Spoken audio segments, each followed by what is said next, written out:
Hello, hello. Pardon there we go. Let me scooch myself over so I'm in front of this beam of light. It's not the best quality today, but we are making it work.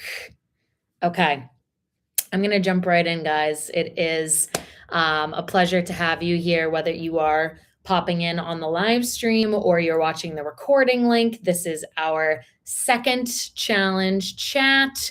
We are going into week 3 because week 1, I let people just kind of settle in and get the lay of the land. The following Monday, we had our first chat, and now we're on our second one. So we are already rolling into week 3, and it's been going better than I could have imagined. It is such a pleasure to talk to so many people. I think right now we have about 67 people doing the active challenge. And then I know there's some folks who are sharing it with their family members and things like that. So it's just, it's definitely for me as a small business, this business is me, myself, and I. Right now, I think 67 plus is unbelievable. And I'm getting all these stories and all these comments. It's truly an honor. I'm going to say this one more time, but I encourage you, if you have people in your life, family members, loved ones, whatever, chosen fam, I'm big on the chosen fam, who could benefit from a little PT guidance. I'm a physical therapist, fitness expert, and mental health and chronic pain expert. Mental health integrated with physical therapy. I'm not a mental health professional per se, but if you know somebody in your life who could benefit from having a personal PT at their fingertips, please forward these in the next coming weeks. Please forward the Summer of Strength sign up, because I want to walk the walk as it relates to breaking down barriers to feeling well, and providing health education and health access, which are some of the biggest reasons why, especially speaking for the United States, some of the biggest reasons why we have more than 75% of the population not meeting the minimal activity guidelines, why we have so many health issues and such high rates of disease. Lack of education and access is huge. So these are free, and I want to continue doing these past the challenge. But now that I've blabbed for 2 minutes, I will get right in. We have some submitted questions for today. I will encourage you for sure. I'm just going to type in the chat for anyone who maybe joins late. Feel free to submit questions and comments here. Smiley face. Feel free to type in the chat anytime, but I've got my questions from some Summer of Strength members that I will go over first. And I have some stories to share today, which I think will be fun. I am tuning in live from my hotel room in Amsterdam today. The local time is 6:03 p.m., which is really fun. I'm here on a vacation with my husband, and he so graciously appreciated that I had to do my challenge chat. So that's me. Very fun. Getting right into my questions. The first question we have today, which is a doozy. I'm going to keep it simple. If anyone wants me to expand in the future, let me know. I gave you a benchmark for the Summer of Strength as it relates to number of reps or number of repetitions per a given exercise. For the longest time, especially in the physical therapy world, people were doling out just a baseline of 3 sets of 10. That was like, it's almost PTSD inducing. I don't want to minimize that term. That's obviously very facetious. But it was, 3 sets of 10, shoulder squeezes, 3 sets of 10, arm raises, whatever. And it was seen as a good moderate rep range, which has value, but it was so not individualized. People want a black and white answer, and I get that. It's easier to just be like, do 20 reps. You're like, got it. I don't have to think about it. I understand the innate human desire to categorize things and to have something be easy, black and white. But the reality is that every individual is going to be a little different. Your goals are going to be different. And so I don't like to prescribe a specific number of reps unless you're in acute rehab and I'm working up just to test out something, or you are so overwhelmed emotionally that you just want something stable and safe. But in general, I'm giving you a benchmark of a moderate rep range being something around 10 to 12-ish reps. That is what I kind of allow in my classes, or the sort of baseline for my classes. I'm doing any exercise, let's say it's an overhead press. I'm doing an exercise for 45 seconds, 45 to 60 seconds, depending on the exercise. I'm doing that in your classes that you'll follow along with.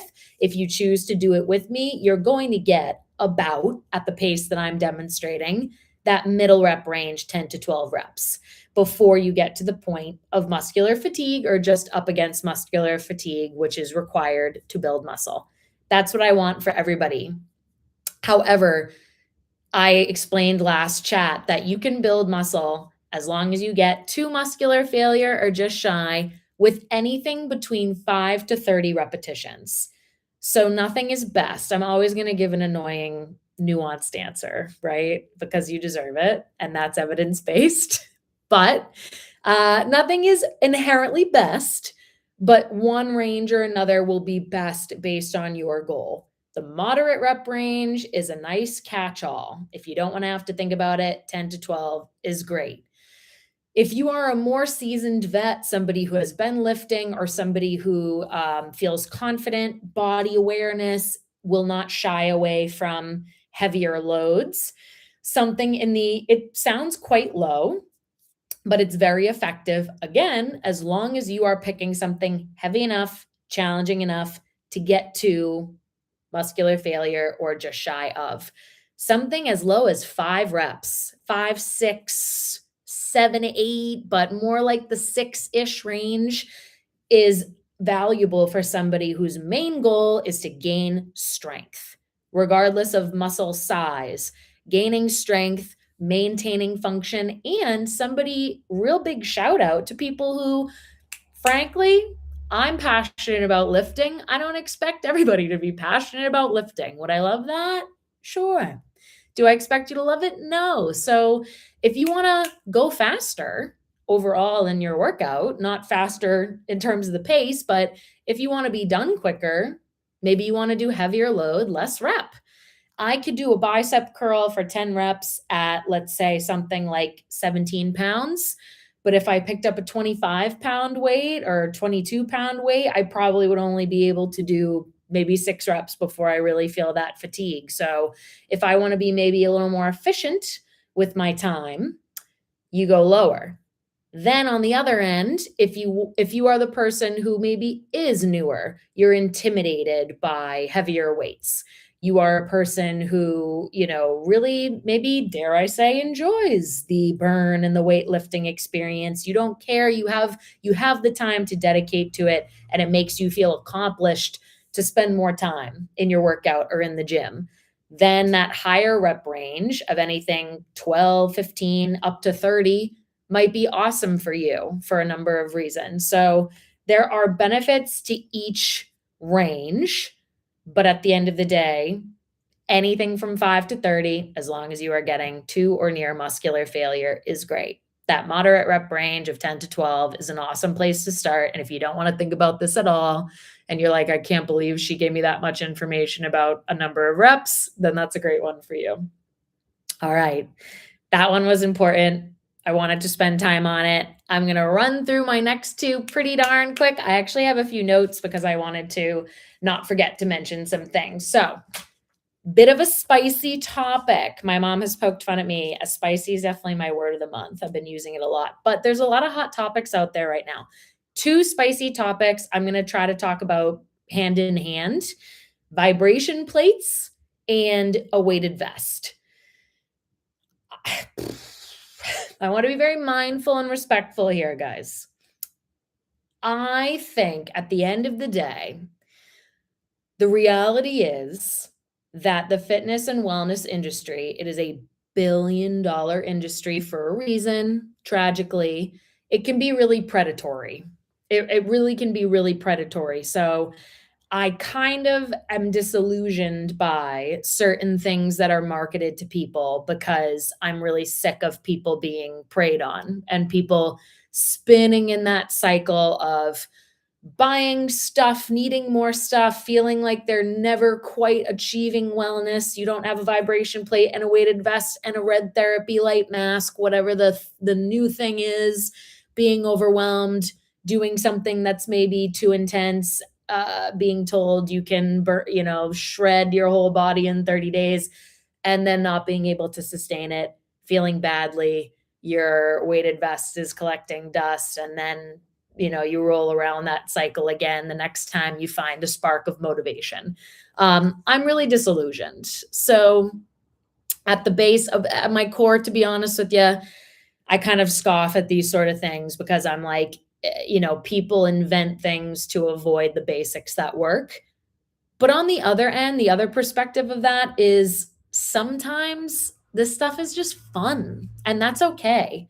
It's fine if you like standing on if you don't know what a vibration plate is, it's literally a little thing that you can stand on and your feet go up and down and you're vibrating back and forth. And it was geared towards weight loss for folks. Some of it is lymphatic drainage and stuff. I won't touch on that today. Maybe that's a great topic for next time. Lymphatic drainage is an interesting one. Your lymphatic system, your immune system, you have fluid, and people kind of associate the puffiness in certain areas with that. But anyway, you don't need these things, is my point. You don't need these things to be well. Strength training, gentle walks, some higher intensity cardio during the week, eating nutritious, fueling foods, sleeping well, managing your stress. These are the non-sexy things that take consistent time and effort, but that once you're locked into them are the most efficacious and game-changing. So, and often free, if you have the right people helping you out to make sure you feel good. So these things are not necessary for you to purchase. However, if you like a vibration plate and it's fun for you, pop off queen. Same thing with the weighted vest. But what I will say is that neither of those things are forwarded by trusted sources. The evidence is limited.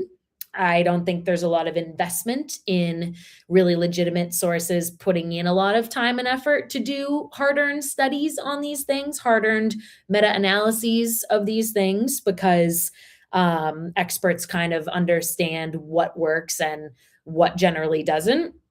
The Bone Health and Osteoporosis Foundation, osteoporosis being a condition that affects bone density, people with brittle or weaker bones, they do not recommend walking with a weighted vest. It's not that they recommend against it, to be crystal clear. They're not saying it's inherently dangerous, but they don't recommend it, for example. So for both of these things, it just, to use a phrase from my grandfather, they don't cut the mustard. They just aren't efficacious enough. The science is not there supporting them, and I don't think they should be the end all be all for everyone. A weighted vest might maintain some bone density for you, but according to the research and according to experts, it's not going to move the needle for advancing and building bone density. In fact, there might be some risk that outweighs any benefit. You'll have spinal compression by holding on to a heavy weight over your, compressing your spine. And if you have osteoporosis, you have weaker bones, it might put you at higher risk. If you fall and you have more weight straining your spine, it could actually do more harm than good. A vibration plate, similarly, might put you at a maintenance mode. If you're somebody who, frankly, is doing no movement, no muscle engagement at all, the vibration mimics exercise in the sense of, by vibrating your body, it makes the postural muscles, the muscles of your abdomen in particular, it makes them turn off and on with frequency. And so sort of mimicking what happens in exercise with your muscles contracting, but the force is not great enough to move the needle forward for you. So, you might, if you're doing nothing at all, may you have some weight loss due to a vibration plate at first, maybe, but you're not going to move that needle forward. As tragic as it is, weight loss at the end of the day, can it be aided by muscle mass? 1000%. but we are abiding by thermodynamics tragically at the end of the day. Calories in, calories out. So you got to hone in on nutrition and muscle mass. That's a great topic for later. Muscle mass does have an awesome indirect benefit on weight management as well. But the summary, folks, is that if you want to wear the weighted vest, if you feel victorious and it makes you feel good, if you want to use the vibration plate, use it. But I just want you to be mindful and informed about what you are spending your hard-earned money on. And I'm looking at my little comment here from Rachel. Anytime I see products being sold as quick fixes or being marketed with get fit in 30 days language, it immediately feels like a scam. And that's great. I think a lot of people, yes, great intuition, because it's sad. I think a lot of people now are copped on to that. But for the longest time, starting really in the 80s, the United States, health boards were absolutely panicking over the rise in cardiovascular and metabolic diseases. They were trying anything to get people off the couch and get moving. And I think, for a long time, people had no idea. The knowledge wasn't as widespread. And people were just like, yes, anything to get healthy in as quick of a time as possible. More is better. I'm seeing all this cardio advertised to me, and it put them in a really difficult position health-wise and yo-yoing that cycle that I talked about. So I think a lot of people are more copped on now, which is really exciting. All right, moving right along because we're halfway through. My last question that was submitted, and then I'll go into some stories, which I'm excited to share. But this one is a bit of a doozy, folks. I will not name her because I didn't have any permission to do so, but she is one of the aunts of my best friend, somebody who I've known for a long time and had such a pleasure talking to about the Summer of Strength.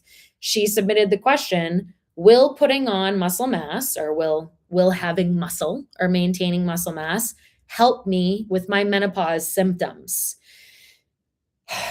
Anyone who is destined for menopause out there, I'm sure you are crapping your pants, because everybody and their mother, no pun intended, who has gone through menopause says it freaking sucks, right?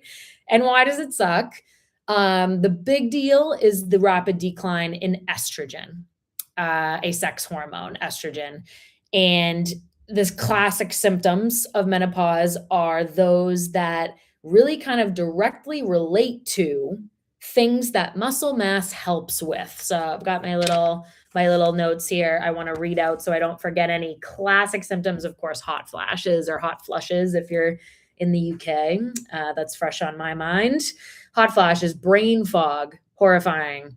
Weight gain, menopause belly is a trending term. Insomnia or night sweats, and temperature dysregulation during the night causing sleep disturbances, or just insomnia regardless of temperature dysregulation. And I'll read exactly what I wrote. Wicked stress. That's the medical terminology.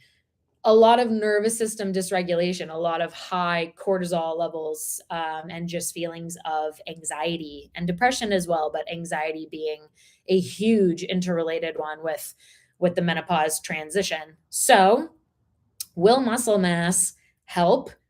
As you can infer, a big hell yes. I actually was reading these questions I was going to go over with my husband, Rory, before hopping on here. And he was just curious as to what I was answering today.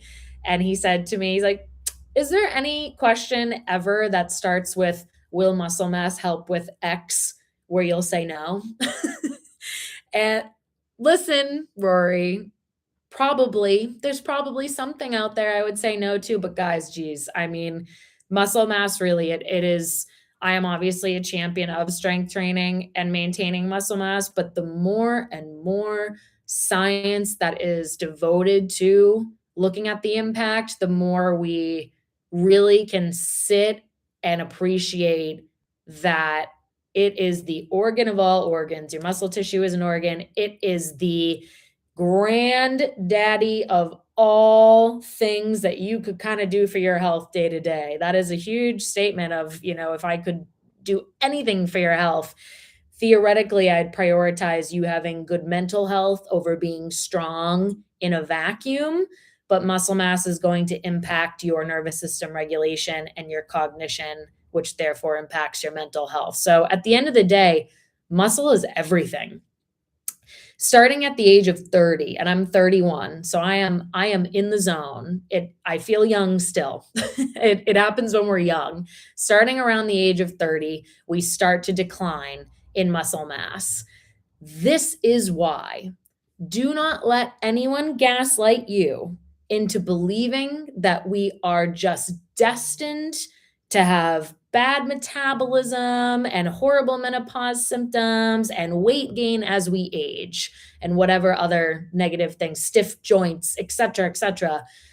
It is not age, and science has proven this. It is not the number, chronologically, number of years that we have been alive that impacts these things. It is the loss of muscle mass associated with aging.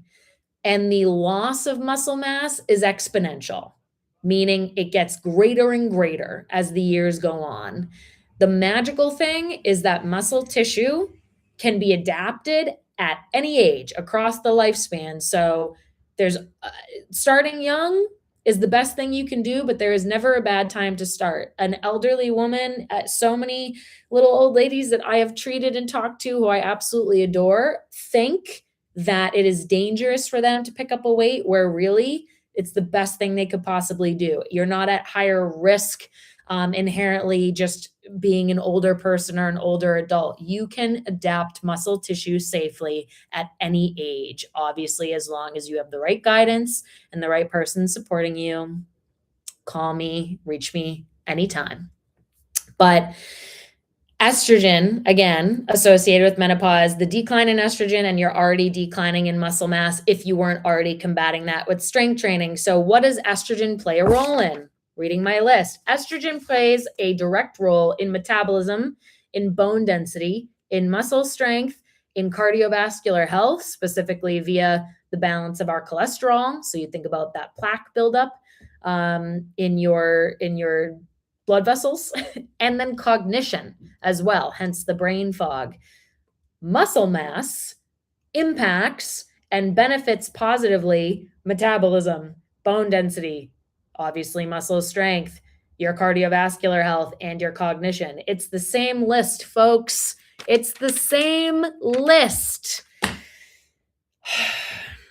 I am extremely emotional thinking about it's not just women, obviously. Anyone with a uterus, anyone who was born with female sex hormones is going to have this to look forward to. But women's health in general, of course, has been deprioritized relative to other health topics. So making the statement that women out there be suffering. And it makes me really emotional. I know that I have permission to talk about my mother and the fact that she had a hell of a time with menopause symptoms. And the second that she started consistently strength training with me, all of her pain went away.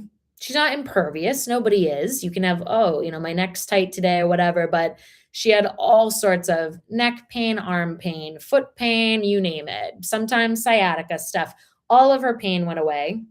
Her insomnia was way better. That's a long-standing thing that can't just be erased overnight, but all of a sudden she was sleeping better.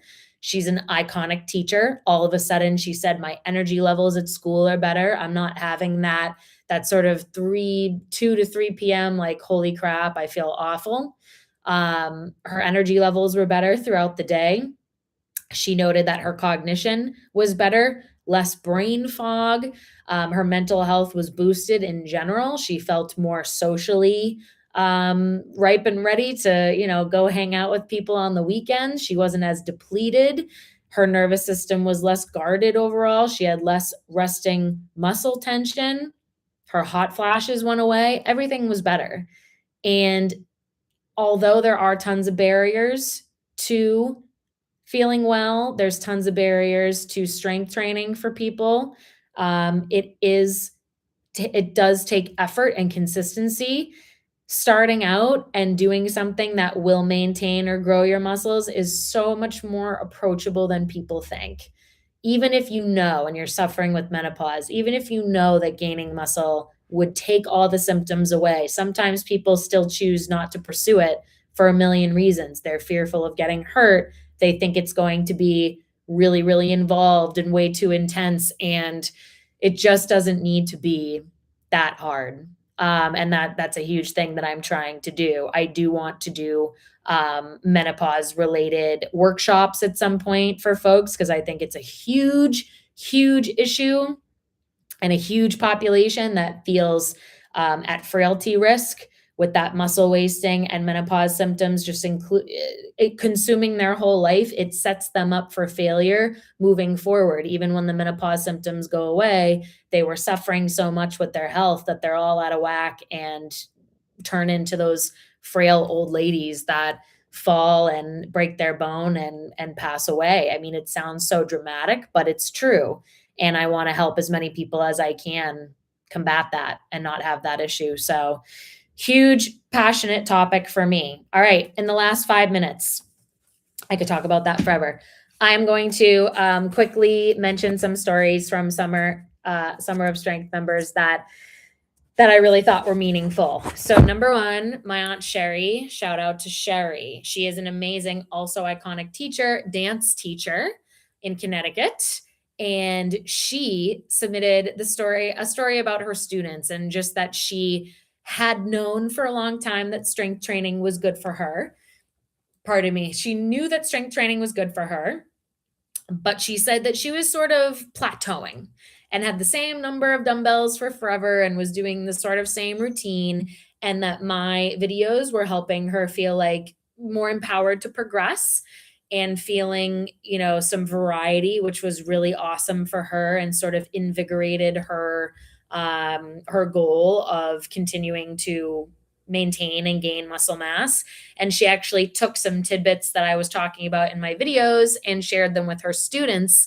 And she said, in the mind of an older adult, they look at young people and think, oh, they're so strong and their balance must be so much better than mine. They're so fit and healthy. They could run, in a moment's notice and not have knee pain and back pain, whatever. And she said she went and tried a few moves with them, and she was astounded at how weak and imbalanced that they were. And she was trying to sort of instill in them young how important these things are. And she said something like, they think they're invincible. And I think that's a huge, the youth and the older adults, there's some sort of overlap in mindset sometimes about strength training, but I think that invincibility is huge. You think I'm young and I don't need to be doing this. And you might be right. When we're younger, that muscle wasting hasn't kicked in yet, but if you set yourself up with a foundation for the future, it's life-changing.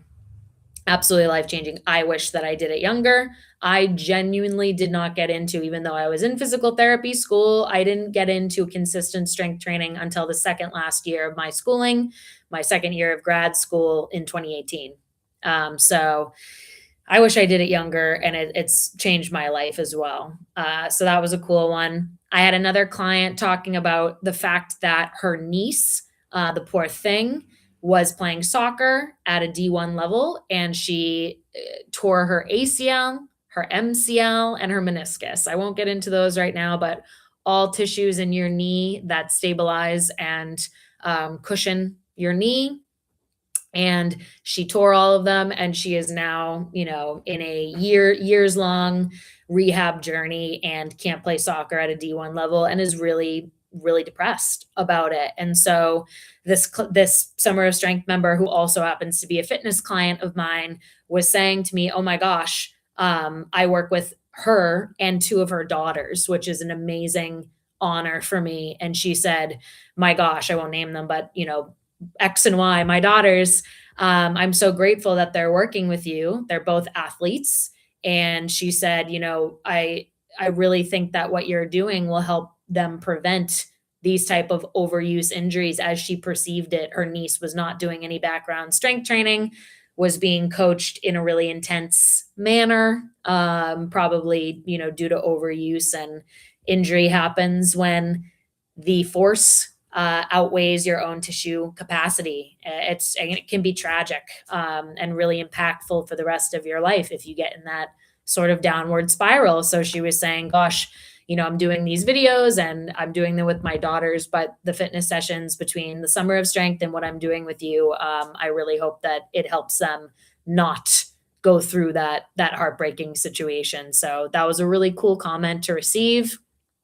And the very last one, that may sound negative, but I was really astounded with how positive this person was.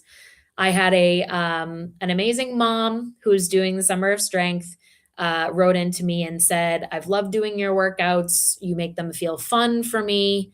I've classically not felt very psychologically safe in a fitness environment, and these classes feel fun. I mean, it makes me feel emotional even now. That's my goal for everybody. That's what I want to do, is to make this not only as easy for you as possible, but fun is an immense bonus. And she said they were so fun, but she felt so weak. And she, quote unquote, had no idea how weak I was.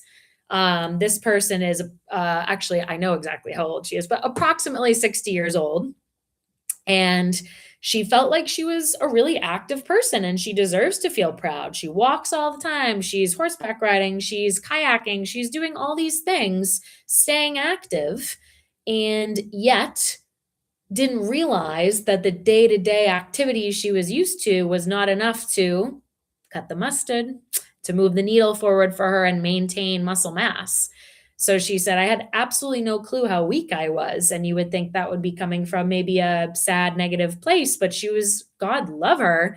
I was so amazed and proud. She was actually really motivated by that and said, man, I clearly needed this and I can't wait to move forward. I know we're right at time, but I see I missed one last comment here. Oh, yes, I agree with your aunt. Oh, that's so sweet of you, Laura. You're a beautiful breath of fresh air. Your positivity is infectious, and the way you talk to us is so inviting. You put the lovely in my day. That's so nice of you to say. It's so nice to see you in the challenge, by the way. I miss you guys at EBSCO and teaching my classes. That's the best feedback I could ever get. Because as I said, the last thing I'll say here is just that life is hard.